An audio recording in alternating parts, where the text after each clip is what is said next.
Parler du vivant pour sauver ce qu'il en reste, c'est l'ambition de notre génération. Dans ce podcast, je donne la parole aux acteurs du changement. Ceux qui croient et agissent en faveur d'une transition écologique et sociale. Ceux qui brisent les codes et créent la société de demain. Je m'appelle Laurie, je suis l'hôte d'Épicéa et j'espère que ces conversations révéleront en vous le chemin du possible.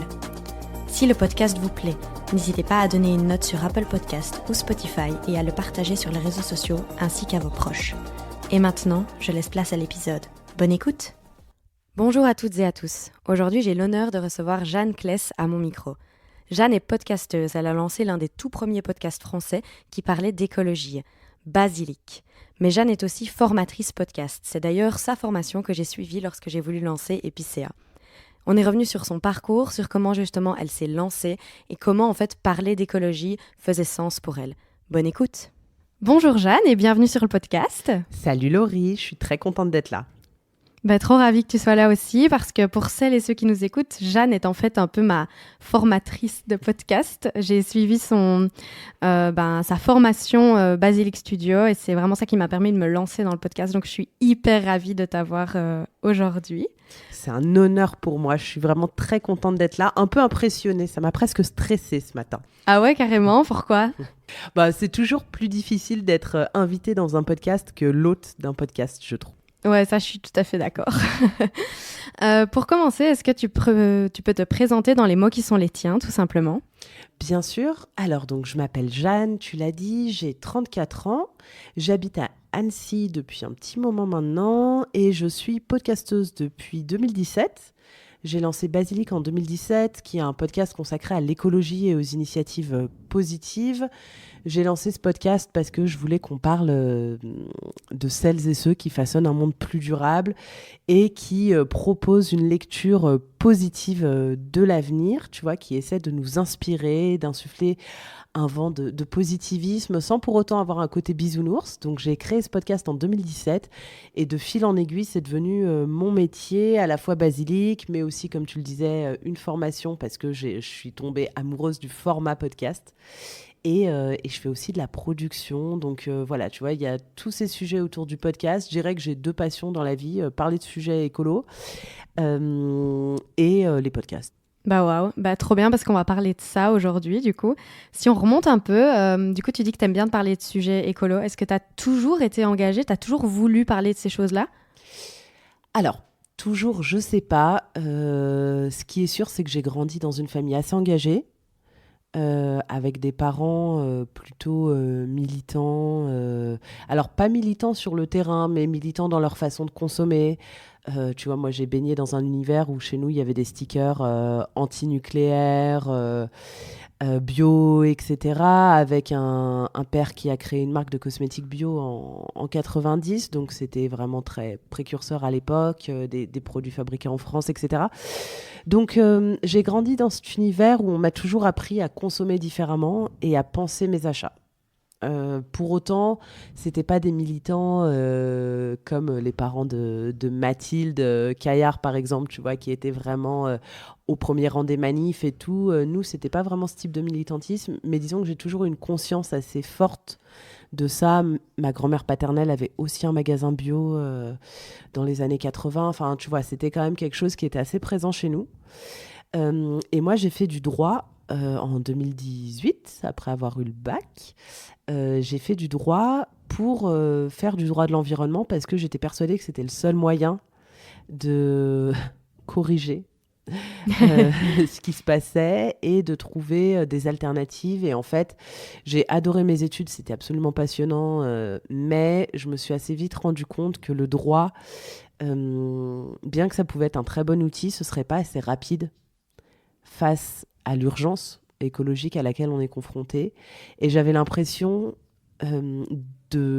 d'évoluer dans un univers un peu poussiéreux qui comprenait pas et mesurait pas les enjeux auxquels on était vraiment confronté. Et c'est pour ça que j'ai eu envie de tendre le micro à celles et ceux qui passaient à l'action, tu vois.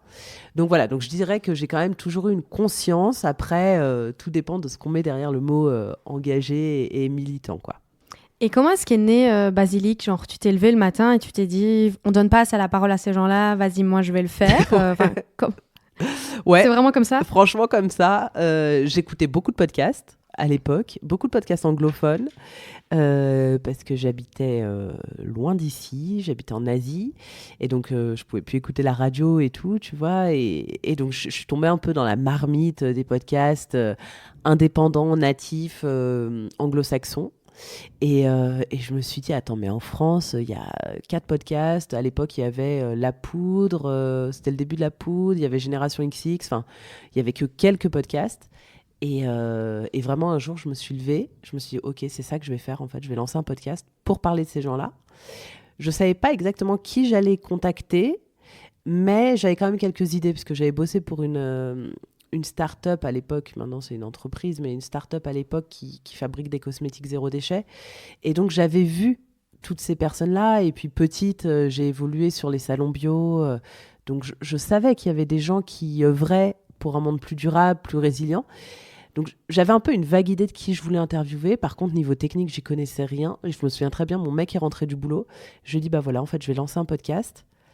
Ça va parler d'écologie. Et il m'a dit, ok, bon, bah cool. Je lui ai dit, bah faut que tu m'aides pour les micros. Je sais pas exactement ce qu'il faut. Lui, il y connaît rien non plus, hein.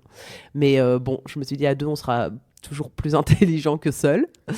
Et voilà, on s'est renseigné. J'ai commandé des micros. Enfin, je suis allée les acheter à Hong Kong. Et voilà, et quand je suis rentrée en France pour les vacances, j'ai fait tous mes interviews, toutes mes premières interviews. Et du coup, là, t'es à Hong Kong à ce moment-là. Déjà, pourquoi t'es à Hong Kong, en fait? Ah là là, ça c'est une bonne question. Pourquoi j'y suis? Ça paraît assez paradoxal en plus quand tu défends des valeurs comme les miennes. J'y suis parce que je suis tombée amoureuse de la ville en 2015. Je faisais un stage à la cour administrative de Bangkok, donc en Thaïlande. Je faisais un stage au pôle écologie de cette cour administrative. C'était absolument passionnant. Et durant ce stage, on est allé rendre visite à un ami qui, lui, était installé à Hong Kong. Et je suis tombée amoureuse de la ville. Mais quand je te dis amoureuse, c'est-à-dire que j'ai posé un pied dans cette ville. On y a passé 4 jours. Et en repartant, j'ai dit à mon copain, il faut qu'on déménage là-bas. Il n'y a pas le choix. C'est la ville où je me sens entière. Je sens que c'est là que je dois être. Et en fait, je ne le savais pas, tu vois. Je ne connaissais pas spécialement cette ville. Je n'avais pas d'image. Je connaissais un petit peu parce que j'ai un ancien copain qui y vivait, etc. Mais tu vois, je ne m'étais jamais projetée comme habitant là-bas. Et en fait, 9 mois après, on avait quitté nos boulots en France et on était partis avec un visa. À l'époque, on pouvait avoir un visa quand on avait moins de 30 ans. Je ne sais pas ce qu'il en est aujourd'hui parce que ça a quand même pas mal changé le système politique à Hong Kong. Mais voilà, et on est parti comme ça un peu du jour au lendemain pour normalement 1 an. Le seul truc qu'on ait embarqué de France, c'est notre chat. et, euh, et on est rentré 4 ans après. Ah waouh, c'est fou. C'est peut-être ça aussi qui t'a un peu donné des ailes pour te lancer. Comme tu dis, tu te sentais entière dans cette ville et donc finalement, tout était possible. Clairement. Clairement, je pense que je me serais jamais lancée si j'étais restée ici. Et puis en fait, ça m'allait bien cette distance avec la France. Tu vois ce que je veux dire? J'enregistrais mes épisodes quand je rentrais en France. Et après, je mettais en ligne mes épisodes, mais j'avais pas d'enjeu. J'avais un compte Instagram que je faisais vivoter. C'était pas les mêmes enjeux non plus. Et donc, ça m'allait bien. Et en fait, je disais jamais que j'avais un podcast, tu vois, quand j'étais à Hong Kong, même quand j'étais en France, en fait. C'était un peu mon petit jardin secret qui commençait à être écouté par certaines personnes que je connaissais pas. Mais c'était mon jardin secret. J'ai pas fait de la propagande auprès de mes potes au début pour leur dire, hey, au fait, j'ai un podcast et tout. Et ça m'allait très bien, cette distance, d'être tenue un peu à l'écart du système du podcast en France, des premiers acteurs dans ce monde-là et tout. Tu vois, je pense que j'aurais eu une pression trop forte et me connaissant, ça aurait pu me faire peur et je me serais peut-être pas lancée, tu vois.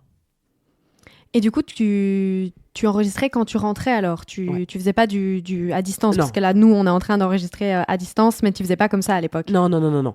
J'ai commencé à enregistrer à distance pendant le Covid, en fait. Ah ouais, bah un peu comme tous les C'est podcasteurs, ça. je pense.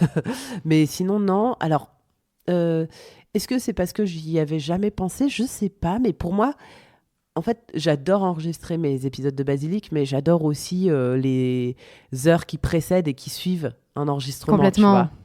Et donc, c'était ça, en fait, pour moi, ça m'a nourri d'enregistrer en présentiel. Je suis allée à Lyon, je suis allée partout, en fait. Je me baladais partout avec mes micros à Marseille, etc. Et j'ai jamais imaginé faire autrement. J'ai aussi interviewé quelques acteurs français de la sphère écolo de Hong Kong, qui sont devenus des amis, donc c'était chouette aussi. Trop chouette. Et du coup, tu lances Basilic, mais comme ça, juste parce que ça te plaît et que tu as envie de donner la parole à ces gens. Mais jamais dans ta tête, j'imagine à l'époque, ça peut devenir ton métier. Jamais. Absolument jamais. À l'époque, tu vois, on était parti à Hong Kong sans boulot, donc il a bien fallu travailler un moment quand même, assez rapidement. C'est pas une ville très bon marché, donc il a vite fallu travailler. Mon compagnon, lui, a trouvé du boulot entre le laps de temps où on a obtenu notre visa et le moment où on est parti. Donc ça, c'était cool. Mais moi, j'ai passé des entretiens pour être juriste en droit de l'environnement là-bas, ou juriste RSE, enfin, tu vois, peu importe le terme, responsable développement durable, peu importe les termes qu'on veut attribuer à cette fonction. Et en fait, très vite, j'ai compris que ce serait pas pour moi, quoi. Je sortais des entretiens en pleurs. Les personnes qui me faisaient passer des entretiens me demandaient, en gros, comment on allait pouvoir contourner au maximum la législation pour polluer plus. Enfin, tu vois, c'était à peine masqué, quoi, pendant les entretiens. Ça m'a démoralisée complètement. Et du coup, au moins à côté, tu avais Basilic qui te remontait un peu le moral. Pas encore, Ah justement. oui, ok. Je pense que c'est pour ça que je l'ai créé, en fait, tu vois, parce que j'avais rien à côté. Donc, j'ai commencé à enseigner le français en me disant, comme ça me fait un ancrage local, j'ai un job, ça me permet de me rémunérer, etc. Et en fait, une fois que j'ai eu ce contrat de prof de français, c'était super parce que Basilic, ça m'a permis de garder un pied dans ce monde et dans cet univers de l'écologie, ces sujets qui me tiennent tant à cœur, tout en exerçant une autre activité à côté et qui me tenait aussi beaucoup à cœur parce que j'aime beaucoup transmettre, enseigner. C'est pas pour rien que j'ai créé une formation. Et voilà. Et en fait, ça m'a permis de trouver mon équilibre. Je me voyais pas abandonner complètement toutes ces valeurs-là. J'aurais eu l'impression de me trahir, en fait. Ouais, j'imagine. Et du coup, Basilic, en fait, il explose quand tu rentres, en fait. Alors, parce que là, tu fais un peu, comme on dit en belge, entre la soupe et les patates, comme tu peux, quand tu peux. Tu fais tes interviews quand tu rentres. Et donc, en fait, c'est quand tu rentres vraiment de Hong Kong où là, vraiment, tu t'es dédié quasi à 100%. Ouais, exactement. En fait, tout le temps où j'étais à Hong Kong, j'essayais de maintenir mon rythme d'une fois tous les 15 jours. Donc, quand je rentrais en France, j'enregistrais plein d'épisodes. Parce que je rentrais en France une fois par an, des fois deux, mais pas plus. Donc j'essayais d'enregistrer. Ah ouais, donc tu charbonnais quoi, quand tu étais en France. Ouais, surtout que c'était sur nos vacances. Donc bon voilà, bref, c'est comme ça. C'était le début d'un projet. C'est la passion. Exactement. Mais donc j'enregistrais les épisodes à fond et tout, j'étais au taquet. Et puis des fois, il n'y avait pas d'épisode et c'était pas grave. Et en fait, entre-temps, mon fils est né à Hong Kong, donc j'ai donné la vie, donc j'ai pris du temps pour moi aussi, etc. Tu vois, j'ai ralenti un peu le rythme. Et quand on est rentré en France en 2020, effectivement, s'est posé un peu la question de me dire, ok, Basilic, ça a bien grandi. Ça s'est développé. Il y avait les premières opportunités de monétisation qui sont arrivées. Et je me suis dit, qu'est-ce que je fais ? Est-ce que je donne une chance à ce projet-là ou pas ? Et en fait, ce que j'ai fait, c'est qu'une fois qu'on a eu... tu vois, parce qu'on est rentré 10 jours avant le confinement en France. Donc, c'est ce qu'on appelle le sens du timing. Et donc, forcément, on n'a pas pu s'installer à Annecy comme on devait le faire parce qu'on n'avait pas d'appartement. Tout était en stand-by et tout. Et donc, en septembre... Pardon. Quand on a repris notre rythme et qu'on s'est installé dans cette nouvelle ville et nouvelle vie, je me suis dit, ok, je me laisse jusqu'en décembre pour voir ce que ça donne, voir s'il y a des opportunités ou pas. Et parce qu'en fait, quand tu rentres en France, tu n'as pas le droit au chômage, ce qui est normal, il n'y a pas de problème. Mais du coup, je n'avais pas non plus beaucoup de marge de manœuvre. Et donc, je me suis laissé 4 mois. Et en fait, pendant ces 4 mois, Basilic, ça a décollé. J'ai été contactée par le ministère de la Transition écologique pour produire une série de podcasts. Enfin, il y a eu plein de petites choses qui se sont mises en place qui m'ont permis de me dire, écoute, ça vaut le coup de poursuivre et tenter d'en faire un métier. Mais ce que je dois ajouter quand même, c'est que j'ai jamais voulu, et pour l'instant c'est toujours pas le cas, vivre uniquement de Basilic, de la monétisation du podcast, tu vois. Parce que j'aurais l'impression de trahir une éthique qui m'est personnelle. J'aurais peur de devoir accepter des partenariats avec lesquels je serais pas forcément parfaitement en accord. j'en aurais peur parce que j'ai un enfant, que j'ai des charges. Qu'il faut bien manger. Tu vois, il faut manger, c'est compliqué, quoi. Et donc, j'aurais peur d'être contrainte pour une raison X ou Y. Et c'est vrai que j'ai toujours réfléchi à un modèle économique qui me permette de garder Basilic comme une source de revenus, mais avant tout, cette passion, quoi, de garder la passion, tu vois. Et j'ai jamais fait et très franchement, hein, j'ai jamais fait des épisodes en me disant « Ah ouais, celui-là, putain, niveau audience, ça va être génial, c'est pour ça que je le fais. » Je suis restée, je pense, assez intègre avec moi-même, mais je peux le faire parce que j'ai pas de véritables enjeux de monétisation derrière. Quand tu étais à Hong Kong, du coup, tu dis t'as donné la vie. J'aime bien, on n'utilise pas souvent ce terme-là, mais du coup, tu as eu ton petit garçon. Est-ce que ça a renforcé ta conscience environnementale et ton sens des valeurs, de l'éthique Est-ce que ça a renforcé tout ça? Alors complètement, ça l'a renforcé et en parallèle, ça m'a apaisée. C'est très étrange. Il y avait une certaine angoisse, on en a beaucoup parlé avec mon compagnon avant d'avoir un enfant. On se disait, mais attends, avoir un enfant dans ce monde, est-ce que c'est pas non plus complètement irraisonné, tu vois? Et est-ce que c'est Surtout que tu avais la tête dedans avec Basilic. Je veux dire, ouais. tu interviews des gens qui te racontent ça à longueur de journée, en fait. Et donc tu dis, purée, attends, mais est-ce que là, je fais le bon choix? Et en fait, oui, c'était pour moi en tout cas le bon choix. Mais surtout, ça m'a apaisée parce que je me suis dit que tout était possible en fait avec un petit bout comme celui-ci et que c'est aussi ce que tu lui transmets, les valeurs que tu défends. Et tu vois, moi, j'ai grandi dans une famille hyper écolo. Aujourd'hui, je pense que je suis quand même assez écolo. J'essaye, sûrement pas parfaite et je vise pas la perfection, donc ça tombe bien. Mais j'essaye de faire au mieux. Et je me dis que mon fils, il fera pareil. Et en fait, c'est aussi comme ça, tu vois. Donc ça va aussi parce qu'on est rentré en France. J'aurais pas pu, ça aurait été trop fort au niveau dissonance cognitive pour moi de rester à Hong Kong parce que c'était compliqué, parce qu'avec un enfant, tu peux plus rentrer qu'une fois par an. Il faut quand même qu'il voit aussi un peu sa famille plus qu'une seule fois par an. Et donc ça aurait été difficile pour moi d'un point de vue écologique d'encaisser tout ça. Puis on en parlait plus. À l'époque, on parlait moins du transport aérien. J'avais sûrement moins conscience. Je me suis ouverte à plein de sujets, tu vois, avec Basilic et tout. Hein. Il y a plein de choses que je savais pas. Et donc ça va parce qu'on est en France. Après, évidemment que si Hong Kong c'était accessible en train, je retournerais y vivre. Enfin non, parce qu'il y a plein de débats politiques. Non, j'y retournerais pas.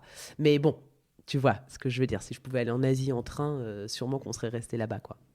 Bah ouais, je comprends. Tu disais aussi que tu voulais garder une certaine éthique pour Basilic, notamment par le fait que c'est qu'une source de revenus, mais que tu ne dépends pas 100% de Basilic.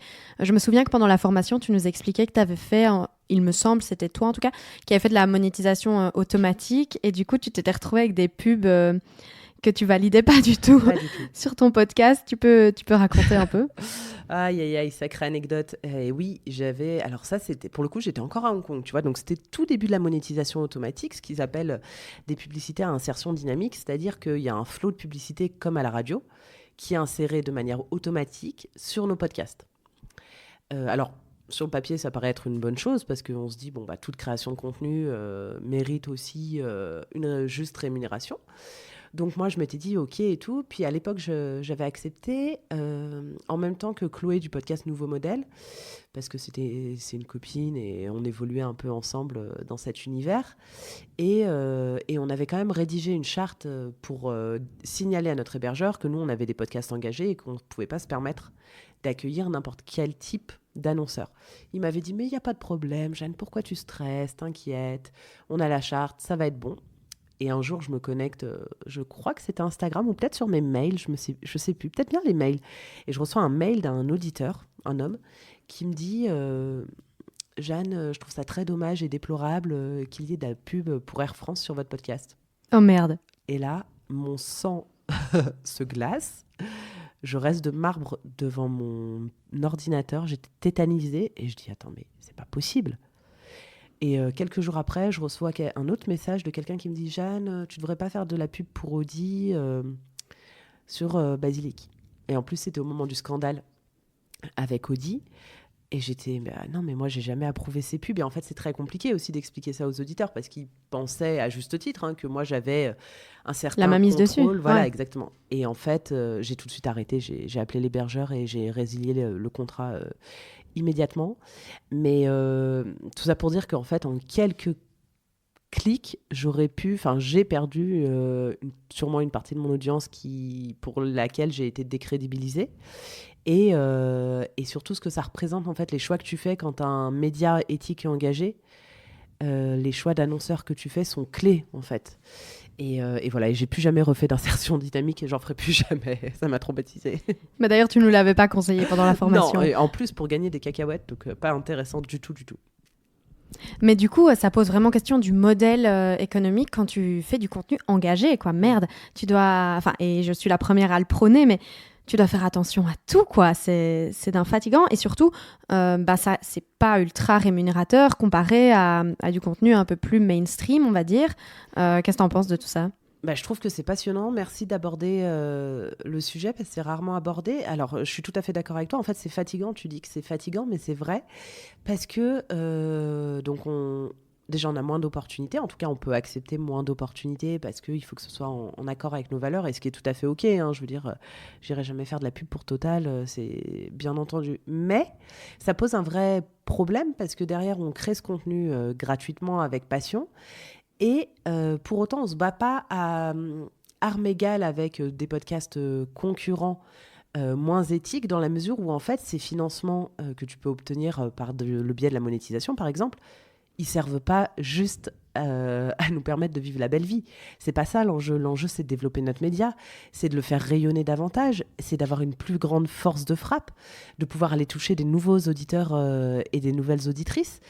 Et tout ça, c'est aussi lié à l'argent, malheureusement, parce qu'on évolue dans une société qui est régie par ces principes capitalistes. Mais tu vois ce que je veux dire ? Donc, en fait, d'avoir moins d'opportunités de monétisation, d'avoir moins de rémunération, ça nous limite aussi dans l'épanouissement de notre média sur les plateformes.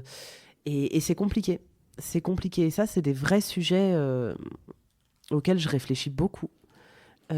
Et d'ailleurs, on pourrait penser du coup que les plateformes vont un peu compenser, mettre en avant, mais c'est pas du tout le cas. Je sais que tu te bats toujours, enfin en tout cas que tu te battais pour qu'il y ait Je me bats toujours.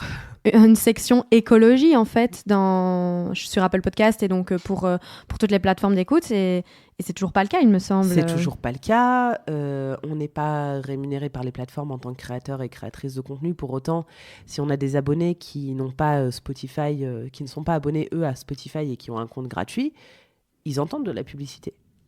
Qu'on ne sélectionne pas. Qu'on ne sélectionne pas. Et ils entendent de la publicité qui est diffusée avant nos contenus. Enfin, il y a plein de questions en fait qui se posent autour de cette création de contenu et de la juste rémunération. Alors, moi, tu vois, évidemment que je le fais avec passion, je l'ai toujours fait avec passion. J'ai développé un modèle économique qui me permet de consacrer 2 jours par semaine à Basilic sans que ça impacte mon porte-monnaie, etc. Donc, c'est super. Mais quid de tous les autres médias ? Comment est-ce qu'on se fait entendre ? Tu le disais, sur les plateformes, on est obligé de se ranger dans culture et société. Pardon ? C'est hyper large. En fait, c'est chercher une aiguille dans une botte de foin. Alors qu'on adresse des sujets primordiaux, au même titre que d'autres, hein, que des podcasts consacrés à la parentalité, au sport. Je veux dire, peu importe, je ne suis pas là pour faire une hiérarchie, pas du tout. Mais c'est pour moi assez injuste qu'on soit autant invisibilisé par les plateformes. Et effectivement, je travaille là-dessus, je continue. J'ai d'ailleurs prévu un post LinkedIn là, dans les semaines qui viennent sur le sujet, mais je finis de le rédiger. Mais voilà, c'est compliqué. Et dès que ça touche à l'éthique et à l'engagement, tu sais ce que c'est, hein, toi, tu y es confronté quotidiennement. Les auditeurs vont être très exigeants, ce qui est normal. Moi, j'apprécie que mes auditeurs et mes auditrices aient une si grande éthique. Mais derrière, quid de la pérennité de nos médias ? Comment est-ce qu'on continue complètement ? Parce que du coup, tu utilises Instagram comme pour la diffusion, notamment, de Basilic. Mais c'est le même délire, en fait, sur Insta. C'est-à-dire que les contenus un peu engagés, un peu militants, sont pas mis en avant. Et donc, du coup, c'est encore plus difficile de faire grandir ton podcast, alors que, normalement, il va dans le bon sens. En tout cas, je le crois. Je sais pas ce que tu en penses de tout ça. Mais je suis complètement d'accord avec toi. Et en fait, j'ai l'impression que... Tu sais, des fois, j'ai l'impression d'être dans une dystopie, d'évoluer dans un monde qui n'est pas celui auquel je crois. Quand je vois que les contenus sur Instagram qui fonctionnent, c'est des mecs qui roulent dans des grosses bagnoles, des nanas en bikini aux Maldives, en fait, des fois, je perds foi en l'humanité. Hein. Je me dis, bon, c'est pas grave. Restons petits, restons modestes, ça va bien se passer. Et à force, le travail de fourmi finira toujours par payer. Mais je suis d'accord avec toi. En fait, il n'y a rien qui est fait aujourd'hui pour valoriser ces prises de parole. Alors, pas forcément la mienne, celle de mes invités, celle de gens comme toi qui ont des médias engagés. Et en fait, on n'a pas l'algorithme en notre faveur sur les réseaux sociaux. Et c'est pas du tout pour se plaindre ou quoi, c'est un constat. Il n'y a pas de rubrique écologie. J'ai un podcast depuis 2017, ça fait depuis 2017 que je leur demande. Il n'y en a pas, ça fait 7 ans. Ça va faire 7 ans, là, tu vois, dans quelques mois. C'est hallucinant. C'est un des sujets les plus importants. Dans tous les journaux aujourd'hui, tu as quand même un encart écologie. Donc, pourquoi sur les plateformes on n'en a pas ? Pourquoi sur les réseaux sociaux on prône et on développe et on pousse et on propulse, même je dirais propulser, c'est des vidéos qui atteignent des millions de vues, des gens qui voyagent en jet privé. Oui, ça n'a aucun sens. Et pourtant, on connaît une expansion du podcast. T'es la première à le dire aussi. C'est un média qui se développe. Tant mieux pour toi d'ailleurs, parce que du coup, tu peux en vivre. Mais toi, du coup, grâce à cette expansion du podcast, tu peux nous raconter ce que tu fais en plus de Basilic ? Ouais. Alors, en plus de Basilic, j'accompagne des marques qui veulent lancer leur podcast, des marques et des thérapeutes. Beaucoup de thérapeutes, en fait. C'est assez rigolo. Je ne l'ai jamais pensé comme ça. C'est les thérapeutes qui sont venus à moi. Et j'aime bien les accompagner parce que j'aime bien travailler avec elles. C'est souvent des femmes que j'accompagne sur le développement de leur patientèle d'une façon qui est, selon moi, innovante, à savoir le podcast. C'est des personnes qui sont passionnées par ce qu'elles font. Et donc, elles ont vraiment envie de faire entendre leur voix, de faire entendre leur prise de position. Et c'est très intéressant de les accompagner dans le développement de leur podcast. Évidemment que c'est des personnes aussi qui ont des budgets un peu plus réduits, donc on ne peut pas travailler sur des productions tu vois, documentaires, très ambitieuses, qui demandent des fonds. Par contre, on peut travailler sur des formats assez simples qui leur permettent derrière de fidéliser une audience, acquérir une patientèle. Et pour moi, c'est complètement en accord avec mes valeurs dans la mesure où plus on se fera du bien et plus on cultive notre écologie intérieure, plus on aura aussi envie de prendre soin des autres et de la planète. Tu vois ce que je veux dire ? Il y a quand même pour moi, c'est intrinsèquement lié. Et donc, accompagner des thérapeutes dans le développement de leur activité, ça fait beaucoup de sens. Alors, elles peuvent être naturopathes, sophrologues, luxoponctrices. Enfin bref, j'ai accompagné tout plein de métiers différents. Chaman aussi, enfin plein de métiers. Donc voilà, donc je fais ça. Je développe aussi des podcasts pour des marques. C'est plus rare, j'accompagne en général une marque par an, une ou deux. Qui sont, j'imagine, des marques engagées ouais. Enfin, évidemment, je te connais, hein, mais c'est juste pour oui. Non, mais bien sûr. Là, en ce moment, il y a une marque, une jeune marque à destination de la Gen Z qui est basée à Annecy, qui propose des soins intimes écolo, fabriqués en France, et qui aborde ces questions du genre, de la sexualité, du coming out, enfin plein de sujets. Donc on a travaillé ensemble sur un format de podcast que j'adore, je trouve que c'est une bonne réussite, un peu répondeur en fait, c'est-à-dire que les membres de leur communauté peuvent poser une question, et derrière un spécialiste répond. C'est trop génial. Donc ça c'est chouette, tu vois. Comment faire son coming out, comment accepter ses complexes, les meilleures positions au lit, enfin voilà, des sujets assez loin de l'écologie, mais ça me fait du bien aussi de parler de ça. Mais c'est carrément lié, tu vois, je pense tout ça, tout ce qui est identité de genre, identité sexuelle, bien-être, acceptation de soi et de tout le monde, en fait, c'est ultra lié. Enfin, comme tu le disais, l'écologie intérieure et extérieure, c'est politique et c'est lié. Donc finalement, moi, ça m'étonne pas du tout que tu bosses sur ces sujets en parallèle. Ouais, non, mais c'est pas, tu vois, jamais je me serais dit, ah ouais, tiens, je vais produire un podcast sexo et tout. Et en fait, c'est génial. Et je suis d'accord avec toi, c'est complètement lié. Et puis, c'est hyper important, en fait, de s'adresser à cette génération-là, qu'elle se libère aussi de toutes les injonctions que la société fait peser sur elle. Enfin, donc voilà, je fais ça et je développe des formations, donc pour les gens qui veulent lancer leur podcast. Et là, j'ai entrepris un bilan de compétences, pas parce que j'aimais pas mon boulot, au contraire, mais plutôt parce que j'avais besoin d'une boussole. Et donc là, il se termine d'ici quelques semaines. Et je peux dire que j'ai déjà trouvé une boussole pour les prochaines années. Donc c'est très chouette, avec des nouveaux projets à développer qui mêleront toujours écologie et podcast. Mais voilà, un peu différent. Bah, trop chouette. On te souhaite ça à fond, en tout cas. Merci. Et j'ai une petite dernière question, parce que ça fait déjà 30 minutes qu'on parle. Oh là là, je suis trop bavarde. Mais non, mais c'est trop gai. Quand tu regardes le chemin de Basilic, comment tu vois ton évolution? Parce que moi, j'ai écouté pas tous tes podcasts, mais une grande majorité des épisodes de Basilic, et on voit que même les sujets sont différents d'avant. Toi aussi, la façon dont tu les abordes, mais ça, je pense que c'est aussi parce que tu as grandi et appris. Mais même les sujets, il y a vraiment un shift. C'est-à-dire, moi, ça m'a marqué quand tu reçois de plus en plus de personnes vraiment militantes, d'experts, où avant, on était un peu plus sur l'écologie plus du quotidien. Et c'est pas pour dire que c'est pas bien, l'écologie du quotidien, j'y crois à 100%. Je pense que c'est toujours, d'ailleurs, la porte d'entrée. Mais je trouve que chez toi, on voit vraiment l'évolution, et on le voit dans Basilic, et je trouve ça ultra intéressant. Ouais, c'est pas facile. C'est pas facile d'y répondre. Je suis d'accord avec toi, il y a eu une évolution. En fait, c'est une évolution personnelle aussi, tu vois. Moi, j'ai grandi, comme je te le disais, avec cette écologie du quotidien, où on faisait, voilà, mes parents achetaient en vrac, etc., etc.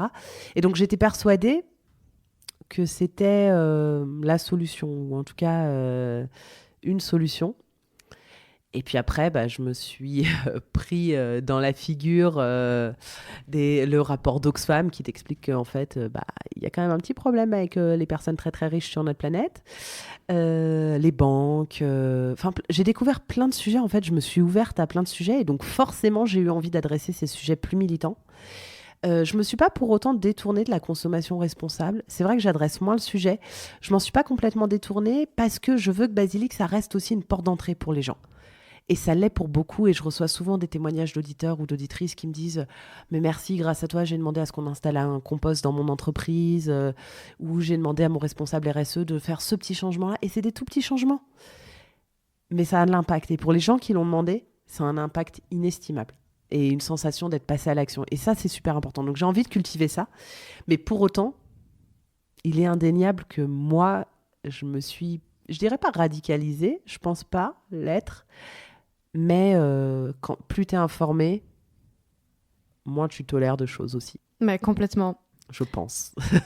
Donc voilà. Et c'est vraiment un beau mot de la fin, parce que moi, c'est vraiment toujours ce que je dis, c'est quand on sait en fait. Le savoir, c'est le pouvoir, et c'est comme ça qu'on avance, quoi. C'est ça, exactement. Et pour autant, tu vois, j'essaye de garder le ton assez positif, parce que j'ai envie d'entraîner les gens dans une nouvelle façon de penser le monde. En fait, je veux montrer qu'on peut se réjouir d'explorer le Pays Basque pendant ses vacances et de ne pas partir à l'autre bout du monde. Et pourtant, Dieu sait que l'Asie me manque tous les jours.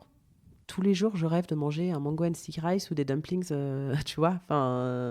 Et pour autant, il y a des choix, il y a des concessions. Alors, je n'ai pas dit que je retournerai jamais à Hong Kong. Mon fils y est né, évidemment que un jour, j'aurais envie de lui montrer, et ça fait partie de notre histoire. Mais voilà, j'ai envie d'écrire quelque chose de positif à une échelle locale, parce que je pense que c'est le seul moyen d'être assez durable. Tu vois, en tout cas, j'ai pas trouvé d'autre solution pour l'instant. Enfin, si, la voile, mais c'est pas accessible à tout le monde non plus, quoi. Non, mais je pense qu'en tout cas, t'as de l'impact. En tout cas, moi, t'en as eu sur moi. Trop bien. Merci beaucoup, Jeanne. Je suis trop ravie. Merci beaucoup, Laurie. C'était super chouette. Et j'espère qu'on aura l'occasion de se voir en vrai un jour, je n'en doute pas. Mais j'en suis certaine. À bientôt. À très vite. Salut. J'espère que cet épisode vous a plu. Si c'est le cas, n'oubliez pas de vous abonner au podcast. Si vous voulez réagir à nos propos, la section commentaires est faite pour cela. Ou alors, vous pouvez me retrouver sur Instagram sous le pseudo @goodmorninglo. On se retrouve dans 2 semaines pour un prochain épisode d'Épicéa, et d'ici là, prenez soin de vous.